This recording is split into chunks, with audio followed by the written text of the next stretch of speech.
Nadiem Makarim adalah seorang pengusaha sukses yang kemudian diangkat menjadi Menteri Pendidikan dan Kebudayaan Indonesia pada tahun 2019.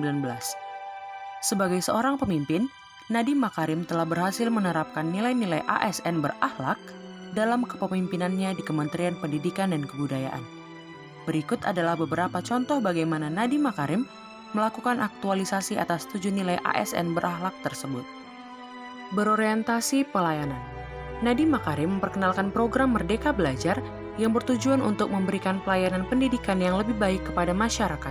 Program ini diluncurkan dengan tujuan untuk menciptakan generasi yang lebih berkualitas dan kompeten. Akuntabel. Nadiem Makarim memperkenalkan sistem evaluasi kinerja yang lebih transparan dan akuntabel di Kementerian Pendidikan dan Kebudayaan. Dengan sistem evaluasi ini, setiap pegawai dapat melihat dan mengevaluasi kinerjanya secara terbuka. Kompeten. Nadiem Makarim memperkenalkan program pelatihan dan pengembangan karyawan yang bertujuan untuk meningkatkan kompetensi karyawan di Kementerian Pendidikan dan Kebudayaan. Program ini memberikan kesempatan kepada karyawan untuk meningkatkan keterampilan dan pengetahuan mereka sehingga dapat melaksanakan tugas dengan baik. Harmonis. Nadiem Makarim membangun hubungan yang harmonis dan saling menghargai antara karyawan dan pimpinannya. Ia memperkenalkan program Menteri Open Office yang memberikan kesempatan kepada karyawan untuk berbicara langsung dengan Nadiem Makarim tanpa harus melalui jajaran pimpinan yang lain. Loyal. Nadiem Makarim menunjukkan kesetiaannya kepada negara dan institusi dengan berhenti dari jabatannya sebagai CEO Gojek untuk menjabat sebagai Menteri Pendidikan dan Kebudayaan Indonesia. Ia juga menekankan pentingnya loyalitas dan integritas pada seluruh karyawan di Kementerian Pendidikan dan Kebudayaan. Adaptif. Nadiem Makarim melakukan adaptasi terhadap sistem pendidikan yang telah ada dengan memperkenalkan program Merdeka Belajar yang lebih inovatif dan fleksibel. Program ini dirancang untuk membantu siswa dan guru dalam menghadapi tantangan pendidikan di era digital. Kolaboratif. Nadiem Makarim memperkenalkan program Gerakan Literasi Nasional yang melibatkan banyak pihak, termasuk swasta, pemerintah, dan masyarakat.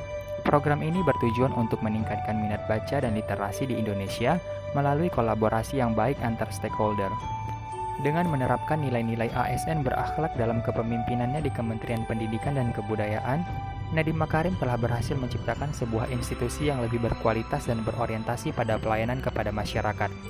Hal ini menunjukkan bahwa nilai-nilai ASN berakhlak merupakan prinsip-prinsip yang sangat penting dalam memimpin sebuah organisasi atau instansi pemerintah.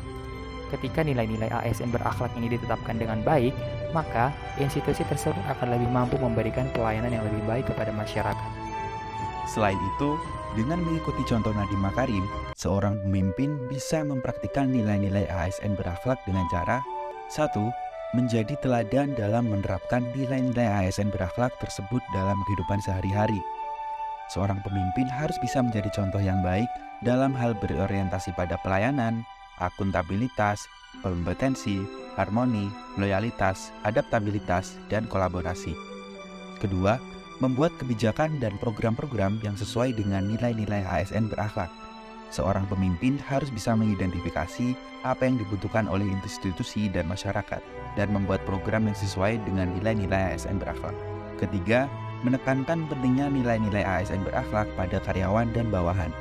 Seorang pemimpin harus bisa menyampaikan nilai-nilai ASN berakhlak secara jelas dan menginspirasi karyawan dan bawahannya untuk menerapkan dalam pekerjaannya sehari-hari.